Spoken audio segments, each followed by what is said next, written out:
श्रोताओं नमस्कार।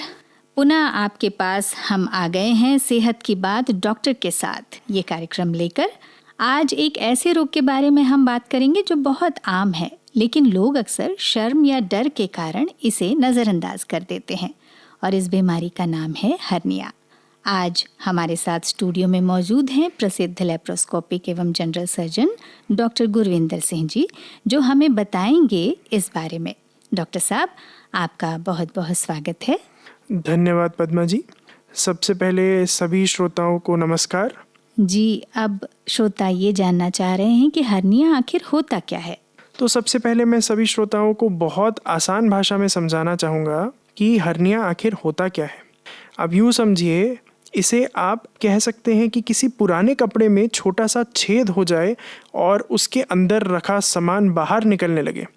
इसी प्रकार हमारे पेट की दीवार मजबूत मांसपेशियों और ऊतकों से बनी होती है, जो पेट के अंदर के अंगों को संभाल कर रखती है। यदि जब किसी कारण से इस दीवार में कमजोरी या छेद हो जाता है तो अंदर की आंत या चर्बी बाहर की ओर उभरने लगती है। इसे ही हम हर्निया कहते हैं।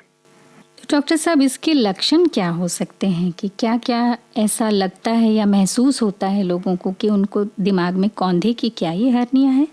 अब हर्निया एक्चुअली बात ऐसी है कि कई लोग सोचते हैं कि कोई सूजन है जो पेट में हो रहा है या जांघों में हो रहा है या नाभि में हो रहा है, पर मेन इसका कारण ये है कि कई बार जैसे लोग बार बार भारी वज़न उठाने वाले होते हैं या लगातार खांसी वाले मरीज़ होते हैं या लंबे समय से कब्ज़ की बीमारी के साथ हो या मोटापे के कारण हो या धूम्रपान करने वाले जो अधिक धूम्रपान करते हैं उस वजह से मांसपेशियां कमज़ोर पड़ जाती हैं, या फिर गर्भावस्था या फिर डिलीवरी के बाद कुछ महिलाओं में ये होना काफ़ी आम है।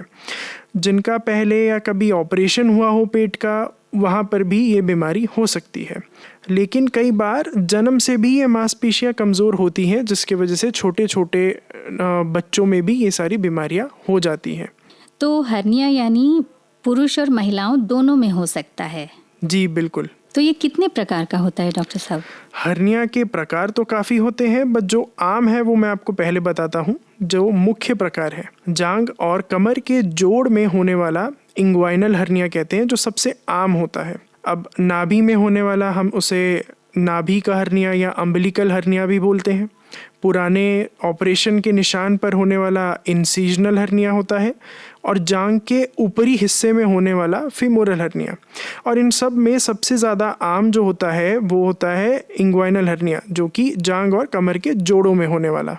तो क्या हर्निया अपने आप ठीक हो जाता है? क्योंकि लोगों की ये धारणा होती है कि कोई घरेलू उपाय कर लिया जाए तो जल्दी ठीक हो जाएगा, बाहर डॉक्टर तक ना जाना पड़े। अब बात ये है जो कि सबसे महत्वपूर्ण है कि हर्निया लोगों का काफ़ी ज़्यादा ऐसे अंधविश्वास बहुत रहता है कि ये कोई सूजन है जिसे हम कोई चाय पी के, कोई मालिश करके या कोई एक्सरसाइज करके इसे कम कर सकते हैं, पर ऐसा नहीं है। ये बहुत ज़रूरी बात है कि हर्निया दवा, तेल, मालिश, बेल्ट या किसी घरेलू उपाय से ठीक नहीं होता। ये समय के साथ बढ़ता ही जाता है, और पहले शुरुआती समय में ये जब होता है तो कभी कभी नज़रअंदाज भी कर देते हैं लोग, ये सोच के कि ये आम सूजन है और ठीक हो जाएगा, और इसका उपचार नहीं लेते। पर इसका स्थायी इलाज केवल ऑपरेशन है। कोई दवा, गोली या कोई तेल, मालिश इसका उपाय नहीं है। कई बार कोई घरेलू आप उपाय के साथ साथ या कभी तेल या मालिश करने से चीज़ें और बिगड़ भी सकती है। तो अब इसका इलाज किस तरह से संभव हो पा रहा है? अब तो तकनीक काफ़ी आगे बढ़ गई है। तकनीक काफ़ी बढ़ गई है, पर इसका जो इलाज है वो क्या है, पहले मैं शुरुआत उसी से करना चाहूँगा। आज के समय में हर्निया का सबसे अच्छा इलाज केवल ऑपरेशन है, और ऑपरेशन के दौरान कमज़ोर जगह को मजबूत किया जाता है और विशेष प्रकार की मेश या फिर आप जिसे जाली भी कहते हैं आम शब्दों में, वो लगाई जाती है, जिससे हर्निया दोबारा होने की संभावना काफ़ी कम हो जाती है। और आजकल कौन कौन सी आधुनिक तकनीक है जो कि उपलब्ध है, जो ऑपरेशन के अलग अलग विभिन्न प्रकार हैं, वो है कि सबसे पहले क्या होता था कि चीरा लगा के ऑपरेशन किया जाता था। आज के समय में ये एक लैप्रोस्कोपिक सर्जरी भी संभव है, जिसे हम कई बार दूरबीन का ऑपरेशन भी कहते हैं, जिसमें फ़ायदा क्या है कि ये छोटे चीरे लगते हैं, दर्द कम होता है, खून कम निकलता है, संक्रमण का खतरा भी कम होता है, मरीज जल्दी घर भी जा सकता है और अपने काम पर जल्दी वापस लौट भी सकता है।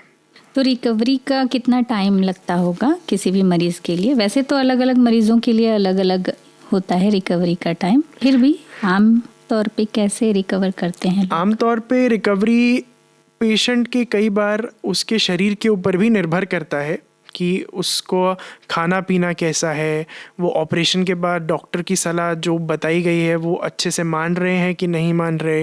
ये सारी चीज़ें हैं जो कि बहुत महत्वपूर्ण है इसके इलाज के लिए। अब देखा जाए तो 2-3 हफ्ते में पूरा जो जाली है वो घुल जाती है शरीर में और एक परत बन जाती है दोबारा, जो कि दोबारा हर्निया ना होने के लिए बहुत महत्वपूर्ण है। पर यदि इस बीच में वज़न उठाएंगे दोबारा और आप जो चीज़ें मना की गई हैं एक्सरसाइज करने के लिए एक्सटेंसिव, वो सारी चीज़ें करेंगे तो वो हर्निया दोबारा हो सकता है उस जगह पे। और क्योंकि परत को वो बनने में समय लगता है तो कम से कम 2 महीने का हम समय बोलते हैं पेशेंट को ऑपरेशन के बाद कि आप उस समय में कोई भी वज़न वाली वस्तु नहीं उठाएंगे। घर पे छोटे बच्चे हैं तो उनको गोदी नहीं उठाना है। और जो धूम्रपान करते हैं उनको हम सख्त मना करते हैं धूम्रपान करने के लिए। यदि खांसी है तो उसका सही समय में इलाज किया जाए, और यदि आपको कब्ज़ है तो उसका भी इलाज होना बहुत ज़रूरी है। मतलब ये हर्निया के बचाव के उपाय भी कह सकते हैं हम इनको? जी बिल्कुल। कि पहले से अगर ऐसा कुछ लग रहा है हमें, वज़न हमारी नियंत्रित नहीं है, कब्ज़ ज़्यादा है, तो इसका उपचार भी कराएं और दूर रहना ही है धूम्रपान से। डॉक्टर साहब, अब चलते चलते श्रोताओं के लिए आपका संदेश क्या होगा, ये बताएं। यदि आपको कमर, नाभि या पुराने ऑपरेशन के स्थान पर कोई सूजन दिखाई देती है तो उसे नज़रअंदाज बिल्कुल भी ना करें। शुरुआती अवस्था में ऑपरेशन आसान है और सक्सेस भी ज़्यादा है। बहुत से लोग डर के कारण वर्षों तक इलाज नहीं कराते और बाद में इमरजेंसी के स्थिति बन जाती है जी। इसीलिए समय पर सर्जन से सलाह लें। याद रखिए, हर्निया छिपाने से नहीं, समय पर इलाज करने से ठीक होता है। और सही समय पर डॉक्टर के पास पहुंचना मरीज की जिम्मेदारी है। तो डॉक्टर साहब, बहुत बहुत धन्यवाद आपका, आज आप हमारे स्टूडियो में आए। धन्यवाद। मैं सभी श्रोताओं से यही कहना चाहूँगा कि स्वास्थ्य के प्रति जागरूक रहें, किसी भी प्रकार की सूजन या परेशानी को नज़रअंदाज ना करें और समय पर योग्य सर्जन से सलाह लें। स्वस्थ रहें, सुरक्षित रहें। तो ये थे प्रसिद्ध लेप्रोस्कोपिक एवं general surgeon doctor Gurvinder Singh, जो हमें बता रहे थे हर्निया के बारे में। बहुत ही कम समय में अच्छी जानकारी दी इन्होंने। एक बार डॉक्टर साहब आपको पुनः धन्यवाद देते हैं। धन्यवाद। नमस्कार।